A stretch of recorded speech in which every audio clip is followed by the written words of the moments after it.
आनंद सद्गुरु साईनाथ महाराज की जय। सद्गुरु भरद्वाज महाराज की जय। गुरुदेव दत्त। सद्गुरु श्री साईनाथ యొక్క సన్నిధానంలో ఆచార్య ఇట్లా భరద్వాజ మాస్టర్ గారి యొక్క ఆశీస్సులతో ఈరోజు సాయి మాస్టర్ స్మృతులు గ్రంథంలో రెండవ భాగం గురించి వివరించుకుంటున్నాం. ఈ గ్రంథం యొక్క విశిష్టత ఏంటంటే, మాస్టర్ గారితో కలిసి పనిచేసిన ఉద్యోగులు, మాస్టర్ గారితో ఉన్న సన్నిహితులు, మాస్టర్ గారితో ఉన్న బంధువులు, మాస్టర్ గారితో చదువుకున్న విద్యార్థులు ఒక్కొక్కరు వారి వారి అనుభవాలని పంచుకున్నారు. అంటే మాస్టర్ గారు ఉన్నప్పుడు మాస్టర్ గారు ఏం చెప్పారు, వీళ్ళు ఏం విన్నారు, వారి ద్వారా మనకు అందుతున్నాం అన్నమాట విషయాలన్నీ కూడా. ఎందుకంటే ఇప్పుడు మాస్టర్ గారు అంటే మనం ఏమనుకుంటున్నాం, భరద్వాజ మాస్టర్ గారు అంటే ఏదో ఒక మహానుభావుడు అని బాధ మనకు ఉంది. మహానుభావుడు కాదు, ఆయన యొక్క జీవిత విధానం ద్వారా మనకి ఏమి తెలియజేస్తున్నాడు, ఆయన జీవిత శైలి ఎలా ఉంది అనేది మనం పట్టుకోవాలి. మామిడి పండులు ఉన్నాయనుకోండి, అది బాగుంది అంటే ఆ పండు విత్తనాలు ఎక్కడ దొరుకుతుంది, దాని విశిష్టత ఏమిటి అది మనం గ్రహించాలి. అట్లే భరద్వాజ మాస్టర్ యొక్క తత్వంలో మనం క్షుణ్ణంగా మనం పరిశీలించగలిగినాం అనుకోండి, ఆయన యొక్క ఔన్నత్యము, ఆయన యొక్క స్థితి మనకు సంపూర్ణంగా అవగతమవుతుంది. అవగతమైనప్పుడు ఆయన గురించి మనం తెలుసుకోవడానికి అవకాశం ఉంటుంది. రేపట సమ్మేళనం చేసుకుంటున్నాం. ఆ సమ్మేళనంలో మాస్టర్ యొక్క నిజత్వం ఏదో మనకి తెలుసుకోవడానికి అవకాశం ఏర్పడుతుంది. ఇందులో టీడీ కృష్ణమూర్తి గారని ఒక విద్యార్థి, ఆయన మాస్టర్ గారితో చాలా సన్నిహితంగా ఉన్నారు. మాస్టర్ గారికి భోజనం వారింట్లో నుంచే వెళ్ళేది. అప్పుడు మాస్టర్ గారి వివాహం చేసుకోలేదు. అప్పుడు అక్కడ హోటల్స్ ఉండేది కాదు, ఒక పూటకోడు లాగా. ఎవరు వచ్చినా మాస్టర్ గారి ఇంటికి వీరింటికి పంపించేవారు. వీటికి భోజనం పంపిస్తే దానికి పైకి మాస్టర్ ఇచ్చేసేవారు. అప్పుడు భోజనం ఎంత ఉంటుంది, ₹1.5 ₹2. అట్లా మాస్టర్ గారికి భోజనం తెచ్చేవాడు. ఎక్కువ సమయం భరద్వాజ మాస్టర్ గడుపుతుండేవాడు. మాస్టర్ గారి ప్రతి గ్రంథాలన్నీ కూడా ఇతరే ట్రాన్స్లేషన్ చేసేవాడు, కాపీ చేసేవాడు, ఫేర్ చేసేవాడు. ట్రాన్స్లేషన్ కాదు, ఫేర్ చేసేవాడు. ఆ మాట చెబుతున్నారు అనుకోండి, దాన్ని రాసేవాడు అనమాట. అది ఏది నిజం కాదు, విజ్ఞాన వేదికలు, మత బంధుకులు, అనేక గ్రంథాలు ఆయన మాస్టర్ గారు చూసిన విధానాన్ని తెలియజేస్తున్నాడు. మాస్టర్ గారి యొక్క తత్వం ఏంటంటే, మతాలన్నీ ఒకటే, ఏది వేరు కాదు. మతమైన గ్రంథంలోని అంశం అన్నమాట. మహాత్ములు ఎవరైనా వారి యొక్క జీవన విధానం అంతా కూడా ఒకే విధంగా ఉంటుంది. రాముడు ఉన్నాడు, కృష్ణుడు ఉన్నాడు, బుద్ధుడు ఉన్నాడు, యేసుక్రీస్తున్నాడు, రమణ మహర్షి ఉన్నారు, రామకృష్ణ పరమహంస ఉన్నారు. వారి యొక్క జీవితాలను చూడండి, అందరూ ఒకే పోలిక ఉంటుంది. శ్రీపాద వల్లభుడు ఉన్నారు, నృసింహసరస్వతి, అక్కల పరశురామ ఉన్నారు, మాణిక్య ప్రభు ఉన్నారు, శ్రీ సాయినాథ్ ఉన్నారు. ఇక వాళ్ళ జీవితం అంతా కూడా ఒకే విధంగా ఉంటుంది. అదే గొల్లగూడ వెంకటేశ్వర స్వామి అంటే నిజమైన ఫకీరు, నిజమైన సాధు ఎలా ఉండాలో అదే ఒకే జీవితం ఉంటుంది అన్నమాట. వాళ్ళు ఏ మతానికి చెందిన వారైనప్పటికీ కూడా వారి స్థితి, ప్రవర్తన, వారి చర్యలు ఒకలాగానే ఉంటుంది. యేసుక్రీస్తు ఎలా ఉన్నాడు, నిరాడంబరత్వం ఉందా, సాధారణత్వం ఉందా, అలాగే ప్రవర్తనలో ఉందా, బుద్ధుడిలో ఉందా. కాబట్టి దాన్ని పట్టుకోగల మనం. దాన్ని తీసుకోకుండా ఒక మా మతం గొప్పది, మా మతస్థుడు గొప్పవాడు అనే భేదభావం మనకి ఎందుకు వస్తుంది అని ప్రశ్నిస్తున్నాడు ఇక్కడ. అటువంటి ప్రసక్తి లేకుండా చాలామంది వెళ్ళి మాస్టర్ గారి దగ్గరికి వెళ్ళి ఏమిటి మతాల తేడా ఏముంటుంది అని అడిగినప్పుడు మాస్టర్ గారు వివరణ ఇచ్చాడు. లేకపోతే ఏమంటాడు, మా బాబాని గొప్పని అంటాడు, మిగతా దేవుడు తక్కువ అంటాడు. అది అనేమనుకుంటుంది, బాబా గొప్పవాడు, ఇంకెవరు దేవుడు కాదు, ఇంకెవరు మహాత్ముడు కాదు అనే భారం వల్ల వస్తుందని మాస్టర్ గారు తెలియజేస్తున్నాడు ఇక్కడ. ఏ మతమైనా వారి చెప్పి సక్రమంగా పాటిస్తే, ఏ సాంప్రదాయమైనా దాన్ని అర్థం చేసుకుని, అవగాహన చేసుకుని ఆచరిస్తే వాడు తప్పకుండా గమనించగలడు. ఇవే స్వామి వివేకానంద చికాగోలో చెప్పింది. మొట్టమొదటి ఉపన్యాసం చెప్పింది అదే. అంతేకాని హిందూ మతం గొప్పది, హిందూ మతాన్ని మీరు ఫాలో అవ్వండి అని చెప్పలే. అందుకని ప్రపంచ విశ్వవిఖ్యాతి ఆయన ప్రాచీనం పొందాడు. అందరూ ఆశ్చర్యపోయారు. అన్ని మతస్థులు మా మతం గొప్పది, మా మతం గొప్పది చెప్పుకుంటూ వచ్చారు చికాకులో ఆ ఉపన్యాసంలో. కానీ ఏం చెప్పాడు? మా మతం చెప్పాలి, అన్ని మతాల సారాంశం ఒకటే. ఏ మతం సారాంశమైనా దాంతో చెప్పిన సాంప్రదాయాన్ని తూచా తప్పకుండా త్రికరశుద్ధిగా నువ్వు ఆచరించి పాటించగలిగితే నువ్వు తప్పకుండా గమనించగలవు. అటువంటిప్పుడు మతం మార్చుకోవాల్సిన అవసరం ఏంటి అనే విషయం చికాగోలో వివేకానంద ఏం చెప్పాడో అదే మాస్టర్ గారు మనకు తెలియజేసి వస్తున్నాడు. ఇక్కడ ఎవరికి తేడాలు ఉండవు. అందుకే నిజమైన ఆధ్యాత్మిక ఏదైతే ఉందో అదే మాస్టర్ గారు మనకు అందించారు. ఆ అందించిన దాంట్లో షిరిడి సాయినాథుడు మనకి నిజమైన ఆధ్యాత్మికత అన్నాడు ఇక్కడ. అందుకని షిరిడి సాయినాథుడు ఏ మత ప్రసక్తి లేదు, ఏ కులం ప్రసక్తి లేదు, ఏ జాతి ప్రసక్తి లేదు. అందుకని ఎంతో శోధించి ఏదైతే నిజమైన ఆధ్యాత్మికత ఉందో, ఏదైతే నిజమైన మహాత్ముడు ఉన్నారో అటువంటి మహాత్ముడు ఈ కలియుగానికి మనకి షిరిడి సాయినాథుడు అందించాడు. అంటే ఎంతగా శోధించుంటాడు, ఎంతగా పరిశోధించుంటాడు అంటే ఈ పరిశోధన శోధనలో సూక్ష్మంగా అందులో తత్వాన్ని గ్రహించి స్థూలమైన రూపాన్ని బాబాను మనకు అందించాడు. సూక్ష్మం మనం తెలుసుకోలేము. బాబా యొక్క జీవిత విధానం ద్వారా, ఆయన యొక్క మాటల ద్వారా, ఆయన యొక్క చూపు ద్వారా మనం ఆధ్యాత్మికత్వం ఏదో సంపూర్ణంగా గ్రహించగలము. అందుకని ఒక్కొక్కరు చెప్పేది తేడా ఉండొచ్చు, ఒకే సత్యమే. ప్రవక్త చెప్పినా, ఏదో చెప్పినా, ఇంకోటి చెప్పినా, కానీ భావం మాత్రం ఒకటే ఉంటుంది. బాబా చర్చలో మా సేవ ఎలా ఫలితమైంది, సంపూర్ణమైంది అని అడతారు ఒకడు. అడిగినప్పుడు బాబా ఏం చేస్తాడు? మామిడి పొదను చూపిస్తాడు. మామిడి పొదను చూపించి ఆ పొద తప్పండి ఎంత బాగుంటుందని చెప్పాడు. దానిని బైబిల్లో యేసుక్రీస్తు ఒకవాడు అంటాడు, అందరూ మంచి వైపు ఆకర్షింపబడతారు, కానీ భగవంతు దృష్టిలో పడేది కొంతమంది అని మత్తయి దాంట్లో బైబిల్లో చెప్పబడి ఉంది. రెండు ఒకటే కదా. పొదత పడైతే బాగుంటుందని బాగా చెప్పాడు. అందరూ ఆకర్షింపబడుదురు దేని పట్ల? సంస్కారం పట్ల.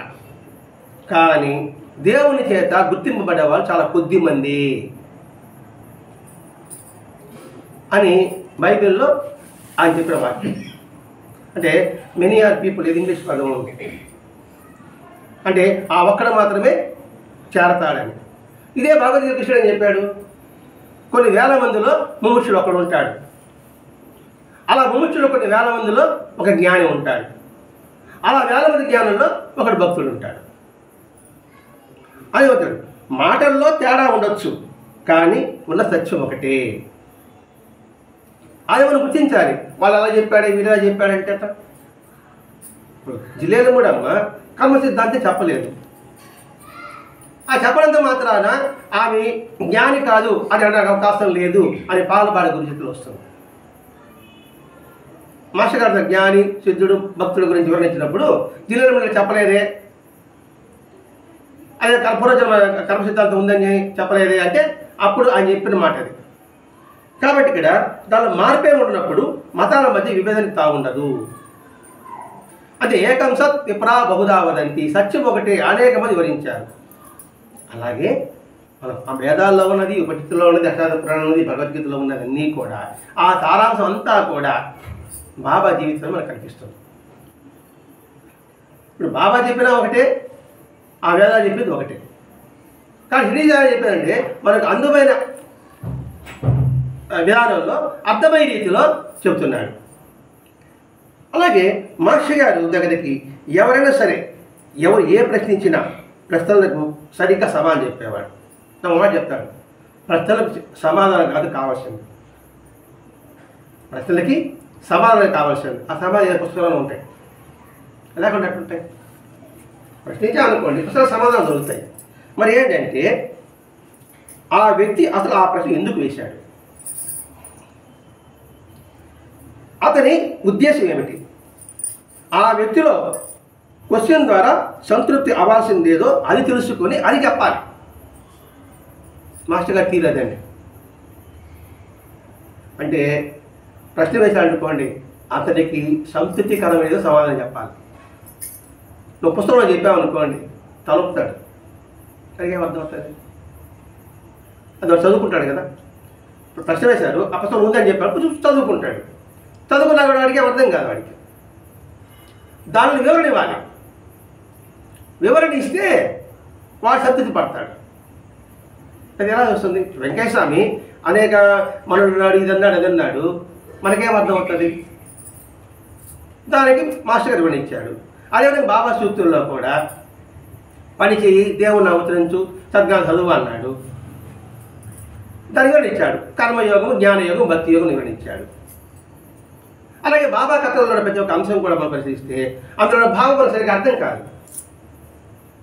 మరేంటి బాబా ఎలా ప్రవర్తించారే?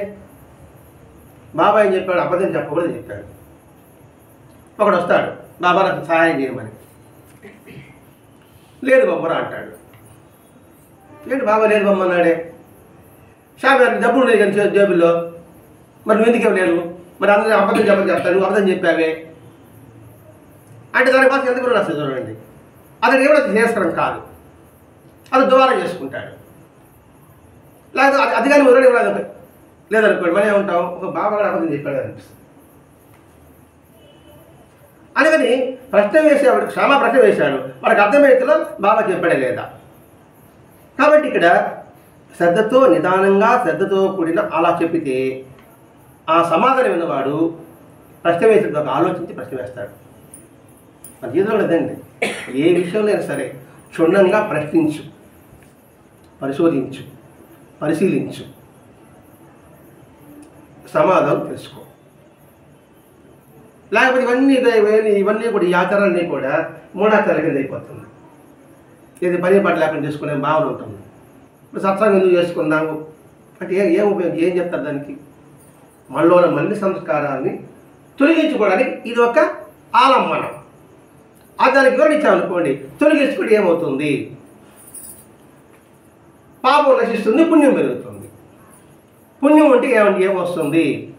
ఇప్పుడున్న ఈ స్థితిలో నుంచి ఇక ఉన్న స్థితికి మనం వెళ్ళగలుగుతాము అని ఈ సత్సంగం ఎవరో చెప్పారనుకోండి, సత్సంగం ప్రయోజనం ఉంది, అందులో మంచి జ్ఞానానికి మనకు అవకాశం ఉంది. కాబట్టి రోజుకి 1 గంట 2 గంటలు లేదా వారానికి 2 గంటలు దానికోసం వెచ్చిస్తే మనకు ఫలితం ఉంటుంది. ఆ గురించి అనుకోండి, సత్సంగం ఎందుకు అనే ప్రశ్నకి సమాధానం దొరుకుతుంది. వాడికి అప్పుడు తృప్తి పడతాడు. కానీ సత్సంగం చేస్తే నీకు మంచి జరుగుతుంది. ఏం మంచి జరుగుతుంది? నాకు చెడ్డ జరుగుతుంది, నా జీవితం కష్టాలు రాకుండా ఎలా ఉంది అంటే ప్రశ్న వస్తుంది కదండి. అప్పుడే సత్సంగంలో ఈ కష్టమైన పదార్థాలు వస్తుంది అది వివరించింది అనుకోండి, వాడిని సంతోషంగా భరించగలడు, సంతోషంగా సహించగలడు. వివరణ చెప్తున్నాడు. ప్రశ్న ఎందుకు వస్తుంది వివరించుకుంటున్నాం. మాస్టర్ గారు దగ్గర వార్తాలాపన గ్రంథం ఉందండి. ఆ వార్తాలాప గ్రంథం అంతా కూడా అది చెప్పేటప్పుడు పడి నవ్వేవారు మాస్టర్ గారు. ఎందుకు ఆ గ్రంథం అంటే బాధ గురువులు ఎక్కువ ఉంటారు, మన బాధించే గురువులు ఉంటారు.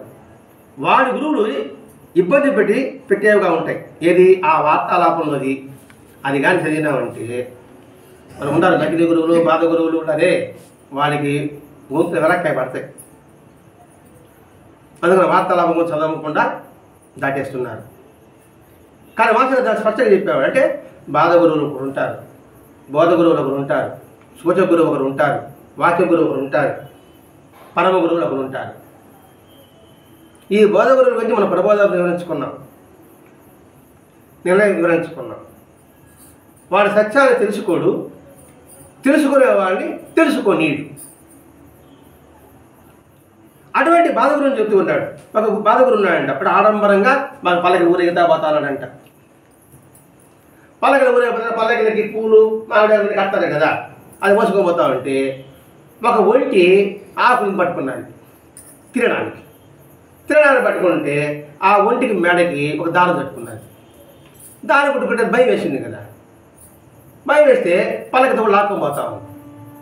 బాధ కూడా సగం ఎట్లా ఉంటుంది, కింద పల్లకి లాక్కుంటా పోతామంటే ఈ విషయంతో వారికి ఇస్తున్నారు అని ఈ విషయం చెప్పి అదిరా సంగతి వాళ్ళకంతా కూడా అది పారిపోతుంది, ఇంకా పల్లకి కూడా బాధపడుతుంది ఎలా ఉంటుంది. అలా ప్రతి ఒక్క విషయంలో కూడా అంటే బాధకులు ఇక ఆడంబరాలతో ఉంటారు అనే విషయాన్ని ఇక తెలియజేస్తున్నాడు. మాస్టర్ గారు ఒకసారి అక్కలకోట సామెతలు రాశారు, రాసి ప్రింటింగ్ చేశారు. దిగి బస్సులో దిగారు విద్యానగర్లో. ఆ బండలు మోసుకొస్తున్నాడు ప్రధాని మాస్టర్ గారు. వెంటనే రెడ్డి కృష్ణమూర్తి గారు మధ్య దాని కనబడి, అప్పుడు రిక్షాలు కూడా ఉండేవి, ఇప్పుడు దాని దగ్గర అనిపిస్తుంది. ఇల్లంతా నేను చాలా దూరం మాస్టర్ గారి ఇల్లు. ఆ ఎత్తుకు వస్తా ఉంటే ఈ కృష్ణమూర్తి నిలబడి నేను మోసుకుంటాను సార్, నేను మోసుకుంటాను అంటే మాస్టర్ గారి వల్ల కసురుకున్నాడు. ఆ వచ్చిన తర్వాత బండలు కింద పెట్టి, ఏరా ఆ స్వామిని నేను మోస్తానుంటే నువ్వు దాన్ని లాక్కుంటే అట్ట అర్థమనుకుంటాను. మహాత్ముల యొక్క వస్తువులు మనం తీసుకురావడం, మనం మోయడం ఎంత అదృష్టమో. మీ ప్రశ్న సమాధానం వచ్చిందా? అంటే ఆ గ్రంథాలు వాళ్ళ యొక్క స్వరూపం. మరి నేను మోసిన పుణ్యం కట్టుకుంటే నాకు నువ్వు లాక్కుంటాను అంటారా అన్నాడు మాస్టర్ గారు. ఎవరిని? కృష్ణమూర్తి గారు. దీన్ని బట్టి నేను గ్రంథము ఎంత పవిత్రమైనది, వాళ్ళ యొక్క స్వరూపము. ఒకసారి శరీరంగా ఇప్పుడు లేరు, కానీ గ్రంథ రూపంలో ఉన్నాడు. ఆ పుస్తకాన్ని మోయడానికి ఇంకోటికి అవకాశం మాస్టర్ గారు ఇవ్వలే. కారణం ఏమిటి? అని ఇవ్వలేక కాదు, దాని యొక్క ఔన్నతమని చెప్పడం కోసం. మహాత్ముల గ్రంథం ఎటువంటిది? మహాత్ముల గ్రంథం అంటే అవి సాక్షాత్తు వాళ్ళ యొక్క స్వరూపం. అది గుర్తు చేయడమే. నేను బుధం పెట్టుకుని వస్తానంటే నువ్వు లాక్కేస్తే అంత అవకాశం నాకు కాదు కదా. నువ్వు పల్లకి అందరూ మోయాలని ప్రయత్నం చేస్తాం కదా, ఎందుకని? అది కాస్త అవకాశం, అదృష్టం అని, పుణ్యం వస్తుందని. అది మంచిగా చెప్పు. దీనివల్ల ఏంటి? ప్రతి ఒక్క గ్రంథం కూడా వారి యొక్క స్వరూపము. మాస్టర్ గారి విషయంలో ఏదైనా తేడా ఒకటి కనిపించినా విన్న నిర్మోహుడిగా అడిగేసేవాళ్ళు మాస్టర్ గారు. మాస్టర్ గారు అంటే ఎవరు ప్రపంచం అందరూ ఉంటాం. ఒకవేళ పొరపాటుగా మాస్టర్ చెప్తే జంకు బిడి ఉండదు, అడిగేస్తారు అని సమాధానం చెప్తాడు. ఇప్పుడు చూస్తున్నాం గురువులు అనుకునే వాళ్ళు చేతులు కట్టుకొని దూరంగా భయంగా కింద కూర్చోవాలన్నా పర్మిషన్ కావాలా, నిలబడాలన్నా పర్మిషన్ కావాలా. ఒకసారి చూశానండి, ఒకసారికి వెళ్ళాం. అది చాలా దూరం, సిటీ నుంచి దాదాపు 30 కిలోమీటర్లు. అక్కడ వెళ్ళిన తర్వాత అక్కడ కొంతమంది ఉన్నారు, వాళ్ళు టౌన్కి రావాలి. టౌన్కి రావాలంటే అది మీరు సీట్ ఉందా అని అడిగారు. హ్యాపీగా ముంచేసి రావచ్చు అన్న. రండి అన్న. ముందు మా గురువుగారు చెప్పి వస్తా. ఏమనుకోవాలి మాకు అర్థం కాదు. అక్కడ సభ్యులు దొరికి వస్తుంది, ఆటలు కూడా ఏమి ఉండవు. అక్కడ కొంత దూరం అడిస్తే తప్ప బస్సు దొరికితే దొరకవచ్చు, దొరకకపోతే పోవచ్చు. అప్పుడు ఎవరైనా వెండావాన తుఫాన్, ఒక గాలి వాన వస్తాం. దీన్ని బట్టి మనం ఆలోచించాలి. ఆలోచనతో లేకపోవడం వల్లనే. అందుకే మాస్టర్ వార్తాలాపం ఖచ్చితంగా చదివేవాడు మాస్టర్ గారు. ఇక్కడ బాధ గురువులు ఉంటారు, అలాగైనా తెలివి తెచ్చుకోండి మీరు అంటే. నేను నమ్మాను, ఆయన మాకు దారి చూపించాడు. దారి చూపిస్తే కాలుపట్టుకునేవాళ్ళు ఆలోచన వాళ్ళేనా? ఇట్లా చాలామంది సమాజాలు చూస్తూనే ఉన్నామండి. అందుకే మాస్టర్ గారు గుర్తు చేస్తున్నాడు ఇక్కడ. ఎవరైతే అడిగినా ప్రశాంత సమాధానం చెప్పేవాడు. నువ్వేనన్ను అడిగేది, నేను సమాధానం చెప్పాలా? నువ్వు చెప్తే నేను చెప్పాలా? ఈ పాయింట్ ఈ టాపిక్ చెప్తే నేను సమాధానం చెప్పాలి. ఇంకా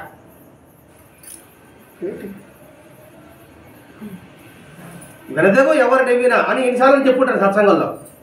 కానీ మీరే చెప్పారనుకోండి, నేను చేయాలా అంటాను. నేను నాదే మీరు నేర్చుకున్నారు. మీరు చెప్తే నేను వినేది మనం అసలు పూజిస్తున్నాం. ఇప్పుడు నాకు బుద్ధి వస్తుందా? మీరు చెప్పారు, నేను వెళ్ళా, ఇప్పుడు ముటకేసుకోవాలి. ఇప్పుడు ఆయన అసలు అటువంటి ఛాయలే ఉండేది కాదు. ఆయన జీవి తెరిచిన పుస్తకం దాపరికాలు లేవు, ఎవరైనా చదువుకోవచ్చు. No secrets. బాబా ఏమి తెరిచిన పుస్తకం లాగా ఉందో భరదాది మాస్టర్ జీవితం తెరిచిన పుస్తకం లాంటిది. చిన్న పిల్లవాడిలో కూడా ఏమి దాపరికాలు ఉండవు. మన జీవితం అలా ఉండాలి. నో సీక్రెట్స్, అంతా ఓపెన్. ధర్మంగా ఉంటే ఓపెన్గా ఉంటాడు, సత్యంగా ఉంటే ఓపెన్గా ఉంటాడు. సత్యము ధర్మం చెప్పినవాడు దాపరికంగా ఉంటాడు. వాడు మాకు సత్యం ధర్మం తప్పలేదు కాబట్టి ఆయనకి భయపడాలా? చూసుకో హ్యాపీ. దాపరికాలే ఉండవు. నిర్వహణవాడంగా మాట్లాడుకున్నా సరే ఏంటి వీళ్ళు అడుగుతున్నారే అని ముఖంలో కూడా ఫీలింగ్ ఉండేది కాదట. అరే వీళ్ళే ఫీల్ అయ్యేవారట, ఏంటి మాస్టర్ ఇంత దౌర్జన్యంగా దబాయింపు కలిగినవే అంటే ఒక అధికారంగా అడతారనమాట. ఆయన ఫీల్ అవ్వలేదు. అంతటి ప్రేమతత్వం, అంతటి సహనశీలి, అంతటి వాత్సల్యం, ఇవన్నీ మాస్టర్ గారు శ్రీకృష్ణ చెప్పి చూశారండి. మనం గమనించాలి. ఇదే ఇప్పుడు నా పరిస్థితి ఏమి నా చెప్తే వెళ్ళలేదు నేను, దానికి సగ్గిన అంటే దీన్ని బట్టి మనం ఆలోచించి మన జీవిత విధానం ఏ విధంగా నడుచుకోవాలనే విషయాన్ని గుర్తు చేస్తున్నాడండి ఇక్కడ. ఆయన తత్వం ఎలా ఉంటుందంటే ఆకాశం లాంటిది. అందుకనే మాస్టర్ గారు నేను ఎందుకు సరెండర్ అంటే మాస్టర్ గారిని చూసి కాదండి, మాస్టర్ గారి యొక్క వ్యక్తిత్వాన్ని సరెండర్ అయ్యాం. ఆ వ్యక్తిత్వం ఆకర్షించింది. ఆకాశం అంతా ఉంది, ఆయన తత్వం కూడా ఆకాశం. శూన్యం, ఏమి కనబడదు, అంటే ప్లెయిన్గా ఉంటుంది, నిర్మలంగా ఉంటుంది. నిర్మల ఆకాశం ఎలా ఉంటుందో అలా ఉంటుంది. ఒరేయ్ నువ్వు ఎన్నిసార్లు నువ్వు తప్పు పడ్డాలని చూసినా చూస్తుంటారండి. ఆయన తప్పు పడ్డా తప్ప చూస్తూ ఉంటారు. చిన్న తేడా ఉన్నా కూడా ఇలా చేసేవాళ్ళు ఎదుగుతూ ఉంటాం కదా. మనకి సహజ కొన్ని మరి ఇది శ్యామ బాబాలు ఎదిగినట్టుగా. అలాగే మాస్టర్ గారిలో ఏదో ఒకటి తప్పు పట్టాలి ఆయన్ని ఆయన ప్రయత్నం చేసేవాళ్ళు. అప్పుడు మాస్టర్ గారు అన్నారు, నువ్వు ఎన్నిసార్లు నన్ను తప్పు పట్టాలని చూసినా అన్నిసార్లు తలపైకి భూమి వేసుకోవడం లాంటిది. తల భూమి వేసుకుంటే మన మీద పడుతుంది. కాబట్టి అంటే నువ్వు తప్పు చేసి చెప్పేదిగా నాలో ఏమీ లేదు నాయన అని మాస్టర్ గారు అన్నారు. అంటే ఒక అభిప్రాయం ఉంటుంది మాస్టర్ గారు కూడా అట్లాంటి ఇట్లాంటి అనేసి. ఏ కొనలో చూసినా కూడా సరే ఆయన ధర్మం తప్పడు. పైగా మనం వేస్తే మన మీదగా పడుతుంది. ఆయనే జ్ఞాని. ఎంతమంది మహాత్ములు ఆయన పట్టుకెళ్ళగాడు, ఎంతమంది మహాత్ములని ఆయన మనకు అందించాడు. మరి ఆయనలో లోపం ఉంటుందా? ఆయన లోపం ఉంది చెప్పేసి ఆయన సరైన అవగాహన లేనేసి నేనే సరి చేసుకుంటా కూర్చున్నాను. అంటే ఆయనకి తెలియదు, నాకు తెలుసు అనే భావం. అలాగే చేస్తే ఇది చెప్పాడే ఎంత ఉమేసినా మన ఎత్తునే పడుతుంది. మహర్షి గారు చెప్పాడు ఒక అద్దం లాంటి వాడు. అర్థం ఏమనిస్తుంది, నా మొక్క ఎలా ఉందో అలా చూపిస్తుంది.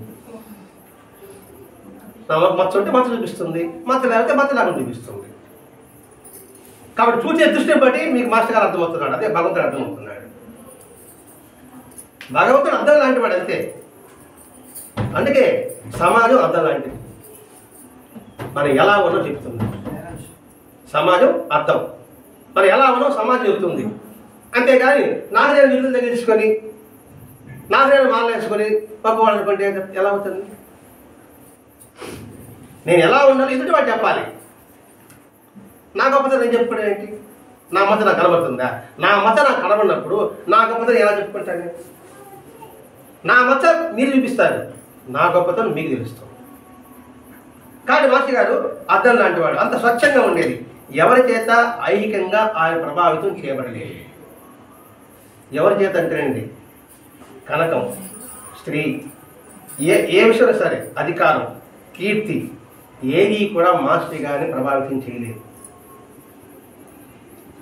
చదివేటప్పుడు, తర్వాత ఉద్యోగం చేసేటప్పుడు, ఎప్పుడైనా సరే ఏది కూడా మాస్టర్ గారిని చలింపజేయడం లేదు. అంటే ఇక్కడ మాస్టర్ గారి తత్వం గుర్తుపెట్టుకుంటే ఏదైనా సరే నిక్కచ్చిగా నిర్మోహమాటంగా ఆయన ఉండేవాడు తప్ప ఖండించడం అంతే. తప్పుగాలా ఆలోచించేవాడు అంతే. ప్రతి ఒక్క విషయంలో కూడా సరే. బాబా ఏం చెప్పాడు, ఆ గురుస్థానంలో చెట్టులు వెళ్తూ ఉంటే అందరూ భయపడ్డారు. కడుపులో పెట్టి అడ్డం తిరిగినా సరే తీసేవాల్సిందే. ఆ చెట్టు రాని అందరూ భయపడ్డారు. మాస్టర్ గారి తత్వం కూడా అది. ఆ తత్వాన్ని ఆలోచించుకోగలగాలి. తప్పు చేసినా తప్పుని ఖండించడమే. మొహమాటం వినాలనుకోండి, అందులో పాపం అనేక వస్తుంది. అందుకే మనం సత్యం మనం చెప్పుకున్నాం, దుస్సాంగ చేత చెడ్డది అని. దానికి ఉదాహరణ కర్ణుడు చెప్పుకున్నాం. కర్ణుడు ఎంత గొప్పవాడు అసలు, అర్జునుడు మించినాడు కర్ణుడు. ఆ మాట కృష్ణుడే చెప్పాడు, అర్జున నీకన్నా మించినాడు కర్ణుడు. కాకపోతే ఆ దుర్యోధనుడితో చేరడం వల్లనే ఆ దుష్టచతుష్టలో చేరిపోయాడు. చివరికి యుద్ధంలో అతని విద్య అంతా కూడా ఉపయోగం లేకపోయింది. అందుకని దుస్సాంగ ఎంత ప్రభావం గుర్తు చేస్తున్నాడు. మరి దుర్యోధనుడు చెడ్డవాటిని కర్ణుడు తెలియదా? ఆడేమన్నాడు, నాకు కొంచెం చిన్న రాజ్యం ఇచ్చాడు కదన్నాడు. నీ మీద ప్రేమ తెచ్చాడు రాజ్యమా, అది గుర్తుపట్టాడు. ప్రేమ తెచ్చాడు, ఆయన రాజ్యం ఏమన్నా. అర్జునుడు ఇచ్చినాడు కాబట్టి ఏదో ఒక చాక్లెట్ ఇచ్చి తన తిప్పుకున్నాడు. అలాగే మనం సమాజం చూస్తుంటున్నాం. ఓ చిన్న అవసరానికి సాయం చేసుకోండి, వాడు ఏదో దృష్టిలో పెట్టుకుంటాడు. వీడికి అప్పుడప్పుడు కానీ అలా చాకరీ ఇస్తూ ఉంటే మనం తిరుగుతూ ఉంటాడు అనేసి. అందుకే భారతం అనేది మన జీవితానికి సత్యమైన గ్రంథం అంటారు. అలాగే మాస్టర్ గారు ఏ విషయం కూడా ఆయన ప్రభావితం చేయబడలేదు. అవతల వాడు చెప్పిందే జరగాలని, తన ఇష్ట ప్రకారమే జరగాలని పట్టుబడినప్పుడు మనం అనుకోండి ఇదే జరగాలి, ఇదే చెప్పాలనుకున్నప్పుడు మాస్టర్ గారు చెప్పినట్టు చేసినా, వారు చెప్పినట్లే విన్నా, ఏది ఎలా జరగాలో అదే జరుగుతుంది. మాస్టర్ గారు చెప్పేవాడు, నువ్వు చెప్పింది నేను చెప్పింది జరగదు, ఏది ఎప్పుడు ఎలా జరగాలో అలాగే జరుగుతుందని మాస్టర్ గారు చెప్పేవారు. కానీ ఆశ్చర్యమైనది ఏంటంటే అలా చేయడంలో తన మీద అవతల వారికి ఏదైనా అపోహ కలుగుతుందేమోనని ఆలోచించేవారు మాత్రం కాదు, లక్ష్య పెట్టేవారు మాత్రం కాదు. మాస్టర్ గారు అడిగామని ఇలా చేద్దాం అన్నాం, అలా కాదు ఇలా చేస్తే బాగుంటుంది అన్నాం. అంటే మాస్టర్ గారు ఏమైనా స్వాతంత్రం చెప్పాడా? అలా అపోహపడడానికి కూడా అవకాశం ఉంది. మాస్టర్ గారు విద్యార్థులు ఉన్నప్పుడు ఎందుకు చెప్పినా ఆలోచించారు. అపోహపడినా సంబంధం లే, నేను సత్యం చెప్పా, ధర్మం చెప్పా. వాళ్ళది అనుకుంటారని ఎలాంటి అభిప్రాయాలు లేకుండా అర్థంలాగా ఉండేవాడు. దీన్ని బట్టి మనం ఏం చూసుకోవాలి, నిష్పక్షపాతంగా వ్యవహరించడము, పక్షపాత బుద్ధి లేకుండా ఉండటము, ఎవరేమనుకున్నా దాన్ని పట్టించుకోకుండా ఉండటము, మనం వెళుతున్న మార్గం ధర్మమా అధర్మమా, సత్యమా అసత్యమా, ఇది చూసుకుంటూ పోవడమే. వాడేది అనుకుంటాడు, వీడేది అనుకుంటాడు, అనుకుంటే మనకి ఎలా చిన్నచూపోతుందో, మన గౌరవం తగ్గుతుందేమో, మనం అగౌరవపరుస్తారేమో అని అనుకుంటాం. అందుకోసంగా అసత్యాన్ని ఆచరిస్తాం, అధర్మాలను పాటిస్తాం. దానివల్ల పతనం అవ్వడం కాదు. ఎందుకంటే సత్యం చెప్పడానికి మహాత్ములంతా ఉన్నారు, వారు చెప్పింది నువ్వు ఆచరించవలే, లేకపోతే ఉంది ఈ జన్మ కదా, మళ్ళా తిరిగి అవకాశం వస్తుంది మాత్రం గ్యారంటీ మాత్రం లేదు. అందుకని ప్రతి ఒక్కటి కూడా మన స్వరూపాలన్నీ, వికారాలన్నీ ఆ దర్పణంలో దర్శింపజేసేవారు. దర్పణంలో మాస్టర్ గారు నాలో ఉన్న భావాలన్నీ కూడా అక్కడ ప్రకటమవుతుందంటే. అందుకే మాస్టర్ గారు ఎవరి మనసులో ఉన్న విషయం ఎలా చెప్పగలుగుతున్నాడు, అదలా కనబడుతుంది చెప్తున్నాడు. ఒకడు వచ్చి సహాయం నా కోసం ప్రార్థన చేయడం అన్నాడు మాస్టర్ గారిని, ఇంకే చేసుకోరా అన్నాడు. అప్పుడేమన్నాడు మాస్టర్ గారు, ఆ వెళ్ళిపోయిన తర్వాత నేను వాడి కోసం చేశాను, ఎంత చేసినప్పటికి కూడా వాడు బుద్ధి మార్చుకోలే, వాడికి మళ్ళీ నేను చేయాలి ప్రార్థన. బాబా దగ్గర శ్యామ ఏవైతే అడిగాడో మాస్టర్ గారి దగ్గర కూడా ఒకడు వచ్చి అడిగినప్పుడు పక్కన వాడికి ప్రశ్న వేసినప్పుడు ఏమని, ఏంటి మాస్టర్ గారు వాడి కోసం ప్రార్థన చేస్తాను ఒక మాట చెప్పకూడదా, చేయబోయే పర్వాలా చేస్తా, ఒక మాట తృప్తిగా పోయించాడు కదా, మరి చేస్తాను చేయకపోతే ఎట్లా? నేను ఎందుకు చేయలేదు చెప్తానంటే వాడు ఎన్ని చేసినప్పటికీ కూడా వాడి బుద్ధి మారల. నేను చాలా ఎన్నో వాడి కోసం ప్రార్థన చేశా, ఎంతో సహాయం కూడా చేశా, కానీ వాడి బుద్ధి అట్లాగే ఉంది. అందుకని నేను చేయని చెప్పాను. వాడు పాపం వెళ్ళిపోయాడు, నాకేం నష్టం? మహాత్ముల ముద్దుడి గ్రంథంలో ఉంది.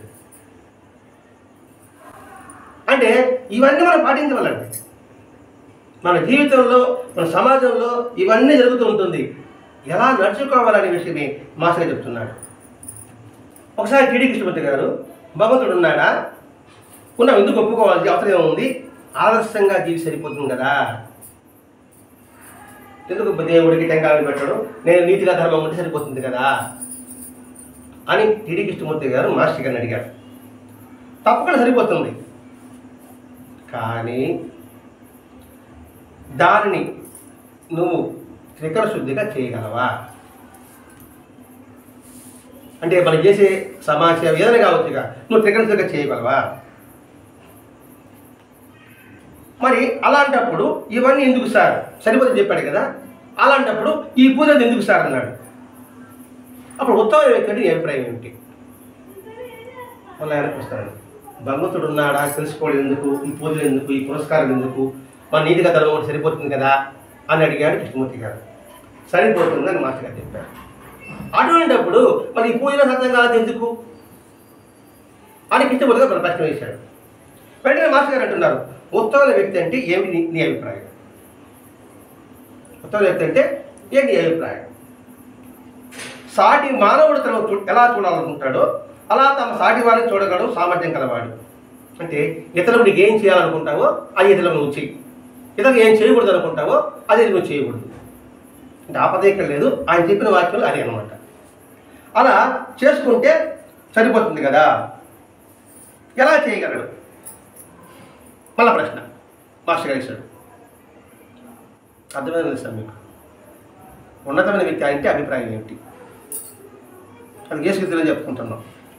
నాకు అందరూ మంచి చేయాలనుకుంటున్నా, అదే నేను మంచి చేస్తా. నాకెవరు చెడు చేయకూడదు అనుకుంటాను, అదే నేను చెడు చేయకుండా ఉంటాను అన్నాం. ఎలా చేయగలనంటావు అని మాట్లాడేశాడు. దాన్నేమో సార్ లక్ష్యంగా పెట్టి సరిపోతుంది కదా, ఐడియల్గా పెట్టి సరిపోతుంది కదా అన్నాడు. అది అంత సులభం అంటావా? ఇది కూడా ఒకటి అడిగాడండి. ఇది పెద్ద గొప్పగా ఉంటుందంటే ఇదే చెప్పాడు మాస్టర్ గారు. బాబా సుఖ్ ఏది నీకు ఇష్టం అంటే ఇదే చెప్పాడు. ఇప్పుడు మాస్టర్ ఒక మాట అన్నాడు, అదంతా సాధ్యం కాదు, నువ్వు అంత సులభం కాదు, దానికి శ్రద్ధాసభ్యులు ఉండాలని చెప్పాడు.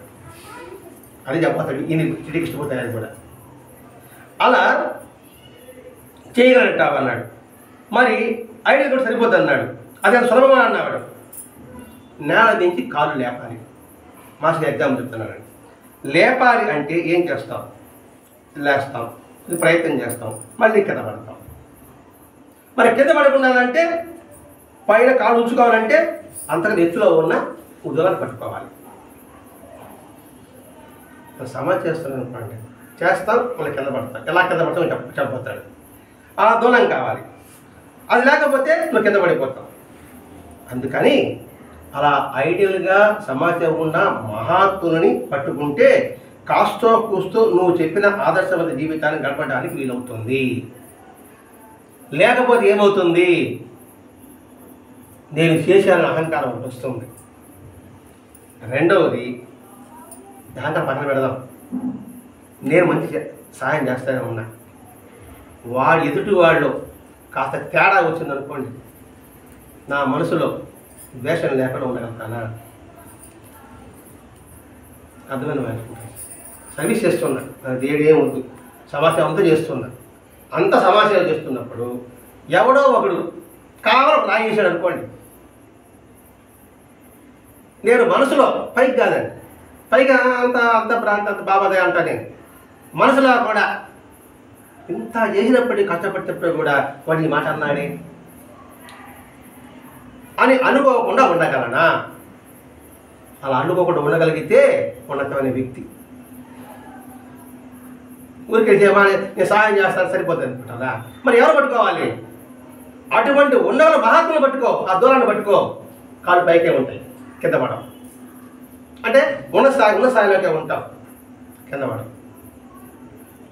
ఈ మహాత్ముల విషయంలో దానికి బాబా కలుస్తున్నప్పుడు సూక్తుల్లో ఉంది. అసూయ అంటే ఎలా? 10 మాట ఒక సమానం చెప్పు, వాదించవద్దు, ఈర్ష్య వల్ల నీకేం ఉపయోగము, వాడి కష్టపడి పైకి వచ్చాడు కదా, ఇలా ఆలోచించు అని చెప్పాడు. మరి బుద్ధుడు దాదాపు రామకృష్ణ పత్రిక ఒక కథ చెప్తారండి. మనం భిక్షాటకు పోయారు. భిక్షాటకు పోతా అంటే ఒక ఇంటి ఇల్లాలు ఏం పని పాట లేదా, సోమరపతులుగా ఉన్నారే, మీ బుద్ధి ఉందా, అసలు పని చేసుకోకూడదా అని తిట్టింది. నువ్వు వచ్చేసాడు. అది బుద్ధుడు రామకృష్ణ పరమహంస ఒక మహాత్ముడు అనుకుంటాం. పక్కన శిష్యుడు కోపం వచ్చింది. ఏంటి గురువు గారు అంతా తిడతా ఉంటే శపించకూడదా మీరు, మీకేం కోపం రాలేదా అన్నాడు. వెంటనే గురువు గారి దగ్గర ఏదో కమండలమో ఉంటుంది కదా, దాని శిష్యుడి కాడికి ఇచ్చాడు. తీసుకోవాలండి. అమ్మమ్మ నేను తీసుకోను, భయం. నువ్వు తీసుకోలేదు కదా, ఆ వస్తువు ఎక్కడ ఉందన్నాడు. మీ దగ్గరే ఉందన్నాడు. అలాగే ఆమె తిట్టి నేను తీసుకోలే, ఆ తిట్టి ఎవరు తిరుగుతుందా, ఆ దగ్గరే ఉంది, పెద్ద అనుకుంటున్నా. అందుకని అటువంటి మహాత్మ పట్టుకోమని చెప్పడం. అప్పుడు ఎవరు తిట్టినా కూడా మన సమాధానం మనది కాదు అనుకున్నాను అనుకోండి, ఆ తిట్టు వాళ్ళకి వెళ్ళిపోతుంది. అది వాళ్ళకి తెలియదు. అది తిరిగి చెప్పడం మీ మహాత్మ యొక్క ఉద్దేశం. అవసరంగా తిట్టడం ఒకటి, అనవసరంగా చెప్తాడు. చీటికి మాటికి చీటికి ఏం ఉండదు. ఎడగొచ్చుంటే తప్పు, ఆడగొచ్చుంటే తప్పు, ఈ పని చేయాలి, ఆ పని చేయాలి అంటూనే ఉంటారు. అర్థం ఉండదు, అర్థం ఉండదు. అంటే ఏదో అనాలి అంతే. అది నేను తీసుకోకూడదు అనుకోండి, అది రివర్స్ అంతే. అది చెప్పడం ఉద్దేశం. అలా ఉండగలిగితే నువ్వు చెప్పేవి అప్పటికి పడాలని అవసరం లే, ఇంకెందుకు పడాలంత, ఈ పూజ ఎందుక? అలా ఉండడానికి పూజలు, అలా ఉండడానికి సత్సంగం, అలా ఉండగలుగుతున్నామంటే ఎవరైనా పరిశీలించుకోవాల్సిందే. అది చెప్పడం ఉద్దేశం అని. అందుకని చెప్పాడు, అటువంటి మహాత్ముల్లో నువ్వు ఏమి చూసినా లోపం ఒక్కటి కూడా కనబడదు. అందుకని అటువంటి మహాత్ముల జీవితాన్ని నువ్వు ఆదర్శంగా తీసుకో. నీకున్న దాంట్లో అవతల వాడికి కొంత ఇవ్వడానికి అంతకంటే ఎక్కువ సంపాదించాలి కదా. మహాత్ముడికి వెళ్ళిన తర్వాత ఇంకొకటి ఎవరో ఐడియల్ హ్యూమన్ బీయింగ్ లేనివాడు, వాడు ఏదో అర్థంగా చెప్పాడు అనుకోండి, నేను మొత్తం తేడా లేకుండా ఉంటుందా? ఇంకా ఎవరైనా మళ్ళీ తీసుకుంటున్నావు. ఆ తేడా వచ్చిందంటే నువ్వు నిక్కచ్చిగా ఉండలేవు. ఆ తేడా రాకుండా ఉండడం కోసమే మహాత్ముల యొక్క జీవితాన్ని నువ్వు పారాయించు. అది రావాలంటే సహజంగా అలాంటి వాడిని పట్టుకోవాలి. ఏది మనసులో నిశ్చలత రావాలంటే అలాంటి వాడిని పట్టుకో, వాళ్ళని పట్టుకోమక్క. ఎందుకంటే ఆచరించే వాడిని పట్టుకో. ఈత వచ్చిన వాడే ఈత నేర్చుకో. ఈత రాడు నువ్వేం చేసుకుంటావు, వాడు మునవుతాడు, నువ్వు మునవుతావు. నాకు వచ్చి ఈత ఆడిస్తావు అనుకోండి, ఏమైనా మునిగిపోతాం మనం. అందుకని ఇక్కడ ఈత వచ్చే వద్ద నువ్వు ఈత నేర్చుకో, వంట బాగుంటుంది వంట నేర్చుకో, ధర్మం నేర్చుకున్నాక నువ్వు ధర్మం నేర్చుకో. అందుకు సజ్జన సాంగత్యం. ఎందుకు సజ్జన సాంగం చెప్తాం? సజ్జనుడు ఎందుకు సాంగత్యం చెప్తారు? ఇది కుచేలుడు చెప్పాడండి. కుచేలుడు అటుకులు తీసుకెళ్తాడు కదా కృష్ణుడి దగ్గరికి. నీకేం కావాలంటే ఏం చెప్తాడు? మీ పాద సేవ చేసేవాడు, మీతో సన్నిహితంగా ఉన్నవాళ్ళ నాకు సన్నిహితం. ఇదే కోరాడు ఆయన. ముందు నీ పాద సేవ చేయాలి, నీతో సన్నిహితంగా ఉన్న వాళ్ళ నేను సావాసం చేయాలి. అది మనం గుర్తుపెట్టుకోవాలండి. అందుకే సావాసం కూడా ఎవరితో చేయాలి, ఎవరితో చేయకూడదు అనే విషయాలు స్పష్టంగా మాస్టర్ తెలిసి వస్తున్నాడు. కాబట్టి అటువంటి మహాత్ములను పట్టుకుంటే, ఏ మహాత్ముని అలాంటి వారిని పట్టుకోవాలి. చదవండి, వరుస పెట్టి మహాత్ములు చర్చలు చదవండి. లేకపోతే నువ్వు ఏ మహాత్ములైతే మిమ్మల్ని ఆకర్షిస్తారో వాళ్ళు పట్టుకోండి. మనసుకు నస్తాడు కదండి. ఒకరికి రాముడు నస్తాడు, ఒకటి కృష్ణుడు నస్తాడు, ఒకటి జీసస్ నస్తాడు, ఒకటి ప్రవక్త నస్తాడు, ఒకటి బుద్ధుడు నస్తాడు, ఒకరికి చంగాళం నస్తాడు, ఒకరికి పోలేనం నచ్చుతుంది. వాళ్ళ ఆదర్శాన్ని తీసుకో. వాళ్ళ ఆదర్శాన్ని తీసుకొని వారి ఫోటోలు పెట్టుకో, వారి చేత చదువు అని మాస్టర్ గారు విశదీకరించారు. ఎందుకంటే అన్ని మతాల సారాంశం ఒకటే చెప్తుంది. అందరూ మాట చెప్పే ఒకే మాటే కదా. అదే ప్రత్యేక చంగాళం గురించి వివరించుకుంటాం. నేను చంగాళం భక్తుడిని, నాకు ఏ దేవుడు ఇష్టం లేదు, ఓకే, ఇబ్బంది ఏం లేదు. మరి చంగాళంకి తలుపులు పెట్టాలంటే ఏమైంది? చిట్టి అయింది. ఎందుకయింది? ఎందుకైంది? ఇష్టం లేదు. ఎందుకు ఇష్టం లేదు? అది ఆమె చూస్తుండాలి, మనం చూస్తాం. మన దర్శనం కోసం కదా, ఆ తల్లి మనందరూ చూస్తుండాలి. ఎందుకు? ప్రేమతో ఉండాలి. అదే నేను చంగాలం ఉంది, ప్రతి ఒక్కరిని ప్రేమతో చూడడం, ప్రేమతో మాట్లాడడం, హితమైంది చెప్పడం. నేను చంగాలం భక్తులు అనుకున్నప్పుడు ఇవి చేయగలగాలి. అది నేర్చుకోవాలి. అందుకే మాట్లాడాడు, నువ్వు ఏ దేవతను కొలుచుకో, ఏ మహాత్ములను కూడా పెట్టుకో, వారు చెప్పింది చూచే తప్పకుండా ఆచరించు అని విస్తరించింది. అందుకే రమణ మహర్షి చరిత్రలు, రామకృష్ణ చరిత్రలు, ఇంకా ఎంతోమంది చరిత్రలు చదువుతుండేవారు మాస్టర్ గారు సత్సంగాల్లో. ఇది ఒకే భావపుస్తకం చదవాలి ఆయన. అంటే ఏ మహాత్మ చదివితే ఆ మాత్రం మీకు రమణ మహర్షి అంటే మీకు పట్టుకోవచ్చు, రామకృష్ణ పడితే మీకు పట్టుకోవచ్చు. మాధవదేవుని ఎవరో పట్టుకోవాలి అంతే. అంతే కదా, బాబానే పట్టుకొని బాగా మాస్టర్ చెప్పలేదండి. అందుకే మా మాస్టర్ సత్సంగంలో అందరూ మహాత్మ చదివారు. బుద్ధుడు మొదలుకొని, బైబిల్ మొదలుకొని, ఖురాన్ మొదలుకొని ప్రతి ఒక్క గ్రంథము మాస్టర్ గారు సత్యం ప్రతిరోజు చదివేవాడు. అందుకని అందరూ ఆకర్షింపబడ్డారు. ఎందుకని ఆయన ఒకదాన్ని కట్టుబడి ఉండలే. ఒక మతానికో, ఒక జాతికో, ఒక కులానికో, ఒక సాంప్రదాయానికో, ఒక సిద్ధాంతానికో కట్టుబడి ఆయన అన్ని సాంప్రదాయ సిద్ధాంతాలకి కట్టుబడి ఉన్నాడు. ఏ సాంప్రదాయ దాన్ని తీసుకో అంటే మాస్టర్ గారు ఒక శ్రీస్థానం పెట్టుకున్నాడు. లడ్డు ఉంది, జిలేబీ ఉంది, జాంగిరీ ఉంది, బూందీ ఉంది, పాలకోవ ఉంది. అన్నింటిలో ఉంది అదే, ఆ తీపే. నీకు ఏది కావాలో తీసుకో. లేదా కారం అంటే పకోడా ఉంది, కారా బూంది ఉంది, మిక్చర్ ఉంది, పకోడా, ఇంకా పికాసలు ఉన్నాయి, ఇవన్నీ ఉన్నాయి. నీకు ఏది కావాలో నువ్వు తీసుకో. అందుకే మాస్టర్ గారు ఒంగోలు బృందావనంలో అనేక గ్రంథాలు తన ఒళ్ళో పెట్టుకున్నాడు. ఎవరికి ఏది కావాలో తీసుకోవాలి. ఒకటే తీసుకోమని, ఇదే తీసుకోమని మాస్టర్ గారు చెప్పలేరు. అందుకే మాస్టర్ గారు చివటమ్మ సమాధి అయినప్పుడు, ఆరానికి వెళ్ళినప్పుడు అందరూ ఊరు ఏడుస్తూ కూర్చుంటే అమ్మలేది అమ్మలేదంటే, అమ్మ ఇంతకుముందు శారీరకంగా భౌతికంగా ఇచ్చేది, ఇప్పుడు ఒడిలో బస్సు కూర్చున్నాడు. అది ఎవరికి ఎంత కాదు చదువుకోండి అన్నాడు. అలాగే మాస్టర్ గారు ఆయన తత్వం ఆయన కూర్చొని ఒళ్ళో పెంచుకున్నాడు బృందావనంలో. ఎవరికి ఏది కావాలో తీసుకోవడమే, వద్దనుకుంటే దూరం వెళ్ళిపోవడమే. మరి అవకాశం మనకు వస్తుందో తెలియదు. అందుకండి చెప్పేవాళ్ళే చాలా తక్కువ. అటువంటి తక్కువ దొరికాడు మాస్టర్ గారు. మరి అటు దొరికినప్పుడు ఆయన విధానాన్ని, జీవితాన్ని, ఆయన యొక్క మాటలను, వాక్కుని, అమృత వాక్కుని మనం తీసుకోవడానికి ప్రయత్నం చేయాలి. అందుకే భరద్వాజ మహర్షి గారు ప్రతి ఒక్క విషయంలో కూడా క్షుణ్ణంగా పరిశీలించండి. ఒకటి, ఏ సమాజ సేవ చేసినా ఎలా చేయాలి అంటే నిశ్చలతో చేయగలగాలి. అలా నిశ్చలత లేనప్పుడు నిశ్చలత ఉన్న మహాత్ముని నువ్వు ఆశ్రయించు. ఆ తర్వాత బాధ గురువుల్ని పట్టుకోవద్దు. రెండవది, అవతల వాడు చెప్పిందే జరగాలని వాదించవద్దు. మన యొక్క ప్రతిబింబం అద్దంలో కనిపిస్తుంది కాబట్టి దాని జాగ్రత్తగా ఉండు. నాకు లేదు అని మాత్రం వాదించవద్దు. మహాత్ముల్ని ఏది చూపించాలనుకుంటే మన తలపైకి ఉమ్మేసి కొట్టేది మన మీదే పడుతుంది. మహాత్ముల చరిత్రల్ని మన చేతిలో గ్రంథం ఉంటే మహాత్ముల సన్నిధి మనం వాళ్ళ సన్నిధిలో ఉన్నట్టు భావన. ఈ అంశాలన్నీ మనం పరిశీలించుకుంటే నిరంతరం కూడా ఆ సాయి మాస్టర్ తత్వంలో మనం ప్రయాణం సాగించగలం.